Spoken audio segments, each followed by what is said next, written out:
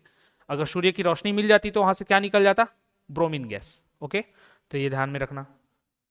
तो ये इस प्रकार का बेसिकली अगर टफ क्वेश्चन आते हैं तो यही पूछ दिया जाता है कि सूर्य की रोशनी में क्या होगा, किसी अभिक्रिया में क्या होगा। तो ये थोड़े टफ होते हैं क्वेश्चंस इस टाइप के। तो इसको अगर याद हो रहा है तो ठीक है, सीधा सीधा क्वेश्चन के थ्रू याद कर लो। अब इससे पहले मैं बताऊंगा कि आप लोग चैनल को सब्सक्राइब कर लो, अगर जिन लोगों ने चैनल को सब्सक्राइब करके नहीं रखा है, क्योंकि जिस तरीके से हम लगातार अभी आपको एमसीक्यू की सीरीज प्रोवाइड करा रहे हैं, तो ऐसे ही सभी सब्जेक्ट के चलने वाले हैं। तो आपकी एग्जाम के लिए बहुत ही ज़्यादा इंपॉर्टेंट रहने वाला है। और आप अगर सब्सक्राइब करके नहीं रखेंगे तो हो सकता है आपको इनके जो नोटिफिकेशन है कुछ समय बाद प्राप्त हो। तो उस डिले से बचने के लिए सबसे पहले तो सब्सक्राइब कर लो, और जाहिर तौर पर अगर कोई भी वैकेंसी भी आती है तो उसका भी नोटिफिकेशन हम लोग आप लोग के लिए लेकर आते हैं, कोर्स के बारे में आप लोगों को बताते हैं। तो उन सभी के लिए आप सब्सक्राइब करके जरूर रखिएगा चैनल को। साथ ही ज़्यादा से ज़्यादा शेयर कीजिएगा सेशन, और जो भी पढ़ने वाले और भी स्टूडेंट होंगे, आपके फ्रेंड होंगे, उन तक ये पहुंच सके। अब क्वेश्चन नंबर 14 को देखते हैं कि सोना निम्न में से किसमें घुलनशील है। किसमें घुल जाता है सोना, तो चांदी में घुलेगा क्या, नहीं। लोहा में नहीं, पारा में नहीं, तो ये किसमें घुल जाता है, आपके एक्वा रेजिया में। एक्वा रेजिया क्या होता है मैंने बता रखा है, इसको बोलते हैं हम लोग क्या, अम्लराज। अम्लराज ये बहुत ही ज्यादा हाईली एसिडिक होता है। क्यों, क्योंकि ये दो प्रबल अम्लों से मिलकर बना होता है, एक HNO3 और एक HCl, और इसका रेशियो भी मैंने बताया है क्या होता है, 1:3। HNO3 का 1 अनुपात और HCl का 3 अनुपात लेकर हम एक लिक्विड बनाते हैं जिसको एक्वा रेजिया या फिर अम्लराज बोला जाता है। और ये क्या करता है, जो भी नोबल मेटल्स है, नोबल मेटल्स लाइक सोना, चांदी और फिर प्लेटिनम, इनको क्या ये गलाने का भी काम कर सकता है। ठीक है, और कभी पूछा जाता है कि जो सोनार है जो कि सोने चांदी का काम करता है, वो सोना हो गया या फिर चांदी हो गया, इसको साफ करने के लिए किस अम्ल का यूज करता है, तो इसी एक्वा रेजिया या फिर अम्लराज का यूज करता है। तो यह ध्यान रखना, सोना किस में घुल सकता है, एक्वा रेजिया में। फिर जल शोधन के लिए निम्नलिखित में से किसका प्रयोग किया जाता है, तो जल शोधन के लिए क्या प्रयोग किया जाएगा। यहाँ पर बेकिंग सोडा लिखा है, इसका तो खाना बनाने में यूज होता है। अगर यहाँ पर ब्लीचिंग पाउडर बोलता तो हो भी सकता था, बट ये नहीं होगा। सिरका तो खट्टापना देता है, नहीं। एलम, एलम एक ऐसा पदार्थ है, जैसे कि फिटकिरी पढ़ते हैं, फिटकिरी कहीं ना कहीं सुना होता है, देखा भी होता है, घरों में होता है।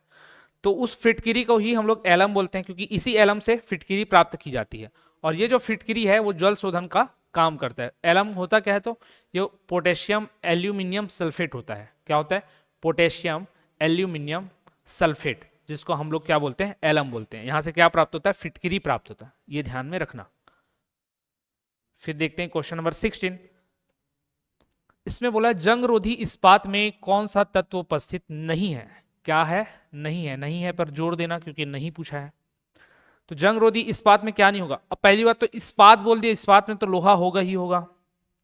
अब जंगरोधी तो स्टेनलेस कब बनाते हैं उसमें, तो स्टेनलेस बनाने के लिए उसमें दो चीजों को मिलाया जाता है, एक तो निकिल मिला दो, और स्टेनलेस स्टील बेसिकली बनता है क्रोमियम के साथ इस लोहे को मिलाने से। तो स्टेनलेस स्टील में आपको मुख्यतः क्रोमियम मिलता है, और निकिल को भी मिलाकर इसको स्टेनलेस बनाया जा सकता है। तो स्टेनलेस स्टील में क्या उपस्थित रहेगा, तीनों, लोहा, क्रोमियम और निकिल। तो बचा क्या, टंगस्टन। तो ये टंगस्टन ही आपका राइट आंसर होगा, जो कि उपस्थित नहीं होता है। तो टंगस्टन क्या काम आता है, तो टंगस्टन आपके बल्ब में फिलामेंट बनाने के काम आता है। ऐसा क्यों, क्योंकि इसकी जो होती है, क्या बोलना चाहिए, कि गलनांक वो बहुत ही ज़्यादा अधिक होती है, 2500 से 3000 डिग्री तक ये टेम्परेचर झेल पाता है। इसलिए इसका यूज़ हम लोग क्या बनाने में करते हैं, जो भी फिलामेंट रहता है बल्ब का, उसको बनाने में करते हैं। ये उसमें नहीं आएगा। तो लोहा, क्रोमियम और निकिल तीनों उपस्थित रहेगा, टंगस्टन आपको उपस्थित नहीं रहेगा। टंगस्टन की जगह हो सकता है कुछ और भी दे, इससे बेहतर है कि आप जो जो उपस्थित रहता है उसको याद कर लो।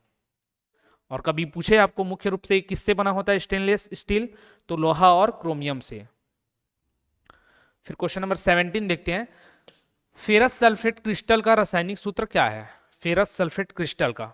तो फेरस सल्फेट देखो FeSO4 FeSO4 FeSO4 FeSO4, सामान्यतः जब हम लोग फेरस सल्फेट की बात करते हैं तो FeSO4 बोला जाता है, लेकिन यहाँ पर जल के अणु भी दिया है, कहीं पर 4 दिया है, कहीं 6 दिया है, कहीं 7 दिया है, कहीं 5 दिया है। तो आपको ये ढूंढना पड़ेगा। अब ये थोड़ा सा टफ हो जाता है, ट्रिकी हो जाता है कि किस प्रकार का इसमें जो H2 है मिला होगा। तो वो होता है 7। तो FeSO4 फेरस सल्फेट में जो जल के अणु रहते हैं वो 7 अणु रहते हैं। तो FeSO4 7H2 आपका फेरस सल्फेट का रासायनिक सूत्र होता है। इसको और क्या बोला जाता है? तो इसको बोला जाता है हरा कशिश। ठीक है, इसको हरा कशिश बोला जाता है, इतना आपको याद रखना है। काम किस में आएगा? तो रंगाई में काम आ जाता है, स्याही बनाने में काम आ जाता है। तो आप कमेंट करके बताइएगा। हरा कशिश मैंने बता दिया। तो नीला थोथा किसको बोला जाता है? नीला थोथा रासायनिक नाम बताना ना, रासायनिक नाम नीला थोथा का क्या है? सूत्र ऐसे लिख के भेजो या ना भेजो कमेंट बॉक्स में, लेकिन नाम क्या होता है वो जरूर कमेंट कीजिएगा। फिर देखेंगे क्वेश्चन नंबर 18, अमलगम बनाने के लिए एक आवश्यक महत्वपूर्ण धातु क्या है? तो अमलगम क्या होता है तो पहले समझ लो। तो अमलगम आपका ये जो पारा है, पहले बता ही देता हूं, पारा जो है अमलगम बनाने के लिए आवश्यक महत्वपूर्ण धातु है। पारा क्यों? पारा को हम लोग क्या बोलते हैं? Hg बोलते हैं। इसका परमाणु क्रमांक क्या है? कमेंट करके बताइएगा। ठीक है, Hg का परमाणु क्रमांक। अब ये पारा के बारे में बता देता हूँ कि पारा क्या होता है। द्रव अवस्था में पाया जाता है सामान्य ताप पर। जैसे कि एक कमरे का टेम्परेचर रहता है, कमरे का टेम्परेचर को हम लोग लेते हैं 25 डिग्री सेल्सियस। तो उस टेम्परेचर पर क्या होता है, ये जो पारा है आपका या फिर मरकरी है वो बहुत ही ज़्यादा, मतलब बहुत ही ज़्यादा तो नहीं, नॉर्मल द्रव की अवस्था में पाया जाता है। अब इस मरकरी में जब भी किसी धातु का जली घोल बनाया जाता है ना, तो उसी जली घोल को हम लोग अमलगम के नाम से जानते हैं। तो अमलगम आपका क्या हो जाएगा? पारा युक्त धातु का जली घोल। पारा युक्त धातु का जली घोल या फिर जली विलयन ही क्या कहलाता है? आपका अमलगम कहलाता है। ठीक है, एल्यूमिनियम के साथ मिला दो तो भी अमलगम बनेगा, लोहा के साथ मिलाओ तो भी, ठीक है, टंगस्टन के साथ मिलाओ तो भी, क्योंकि ये सारे के सारे क्या हैं? आपके धातु हैं। तो जो भी धातु लो अगर उसको जली घोल बनाते हो पारा के साथ तो वो सब क्या कहलाएगा? आपका अमलगम कहलाएगा। क्वेश्चन नंबर 19 देखना, थर्मोमीटर में उपयोग की जाने वाली तरल धातु की पहचान करें। तो थर्मामीटर जो हम लोग यूज करते हैं कहाँ? जैसे कि टेम्परेचर, बॉडी टेम्परेचर कितना है ये जानकारी लेने के लिए। तो उसमें क्या रहता है? सबको पता है, पारा रहता है। ठीक है, अब उसमें पारा डला रहता है, उसी का हम लोग यूज करते हैं। उसी को पूछा था कि थर्मोमीटर में उपयोग की जाने वाली तरल धातु क्या की पहचान करो, तो कौन सा होता है? पारा होता है। सिल्वर नहीं होता, मैग्नीशियम भी नहीं होता, गोल्ड भी नहीं होता। ठीक है,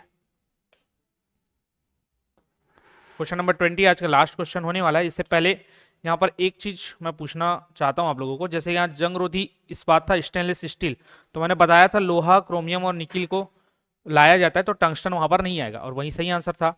तो इसमें मेरे को बताना निकिल। अब निकिल का यूज जंगरोधी बनाने के लिए किसी भी स्टील को किस प्रकार से किया जाता है? जैसे कि यहाँ पर जंगरोधी बनाने का मतलब स्टेनलेस स्टील के निर्माण में हुआ, उसके अलावा और किस तरीके से निकिल का हम लोग यूज करते हैं? सॉरी, निकिल नहीं आएगा वहां पर, हाँ निकिल नहीं है वहां पर आएगा आपका जिंक या फिर जस्ता जिंक या फिर जस्ता जिसको बोलते हैं हिंदी में। इस जिंक का उपयोग हम लोग जंगरोधी बनाने के लिए किसी स्टील के लिए यूज करते हैं। उस विधि को क्या बोला जाता है? उस मेथड को क्या बोला जाता है? ठीक है, तो जिंक का यूज हम लोग किसी भी लोहे को जंगरोधी बनाने के लिए किस मेथड में करते हैं, उस मेथड का नाम आप लोग कमेंट कीजिएगा। क्वेश्चन नंबर 20 देखते हैं, आज का लास्ट क्वेश्चन। तांबा सल्फेट के विलयन में जस्ता मिलाए जाने पर क्या विस्थापित होता है या किसका विस्थापन होता है? तो ठीक है, तांबा सल्फेट लिख दिया एकदम शुद्ध हिंदी। इसको क्या बोलेंगे हम लोग? कॉपर सल्फेट, CuSO4 क्या हो जाएगा आपको? Copper sulphate. अब इसके विलयन में जब हम लोग जस्ता मिलाएंगे, जस्ता मतलब क्या? जिंक मिलाएंगे तो किस चीज का विस्थापन हो जाता है? तो यहाँ पर एक चीज समझना, कॉपर और जिंक में ना जो जिंक है वो कॉपर से ज्यादा अभिक्रियाशील होता है। ज्यादा अभिक्रियाशील होने की वजह से यहाँ पर ये कॉपर के स्थान को ले लेता है और उसको रिलीज कर देता है और अपना क्या बन जाता है? जिंक सल्फेट बना लेता है और कॉपर को मुक्त कर देता है। तो यहाँ पर विस्थापन किसका होता है? कॉपर का। किसका? कॉपर का। तो यहाँ पर तांबा आएगा। अब आपको लग रहा होगा कि इस सल्फेट का भी तो विस्थापन हुआ, नहीं, सल्फेट अपने जगह पे रहता है। ये क्या करता है? जिंक आता है, इस कॉपर के स्थान को ले लेता है। ठीक है, क्योंकि हम लोग अभी जो पढ़े विलयन में क्या था? सल्फेट ही विलयन था, बस वो कॉपर सल्फेट था। अब जो विलयन हो जाएगा वो किसका हो जाएगा? जिंक सल्फेट हो जाएगा और उसमें कॉपर आपको अलग से मिलेगा। तो जो चीज अलग से प्राप्त हो जाता है ना, विस्थापन उसका होता है, ठीक है। तो अलग से क्या प्राप्त हुआ, कॉपर, इसलिए कॉपर आपका आंसर आएगा। तो ऑप्शन नंबर डी याद रखना, कॉपर। तो कॉपर सल्फेट के विलयन में बोले या फिर तांबा सल्फेट बोले या जो भी बोले, उसमें अगर जिंक आप लोग मिलाएंगे तो किसका विस्थापन होगा, कॉपर का। इसका जस्ट उल्टा भी पूछा जाता है। उल्टा क्वेश्चन कैसे पूछा जाता है, अभी जैसे बना तांबे का विस्थापन हुआ तो क्या बना, जिंक सल्फेट। तो पूछा गया है ऐसा भी क्वेश्चन कि जिंक सल्फेट में अगर हम लोग कॉपर को मिलाएंगे तो क्या प्राप्त होगा। तो अगर जिंक सल्फेट में कॉपर मिलाओगे ना तो कुछ प्राप्त नहीं होगा, कॉपर अपनी जगह रहेगा, जिंक सल्फेट अपनी जगह रहेगा। क्यों, क्योंकि जिंक ज्यादा क्रियाशील है कॉपर से। तो कॉपर को अगर मिलाओगे भी तो जिंक को हटा नहीं पाएगा, जिंक सल्फेट बना ही रहेगा और कॉपर अलग ही रहेगा, ठीक है। तो ये ध्यान रखना। तो ये थे आपके टॉप 20 क्वेश्चंस, ठीक है। इसी के साथ हम और भी आगे क्वेश्चंस लेकर आते जाएंगे। अभी मेटल आया, मेटल के बाद नॉन मेटल, फिर मेटोलाइट्स और भी बाकी जो डेली बेसिस के केमिस्ट्री वो धीरे धीरे शुरू होते जाएंगे।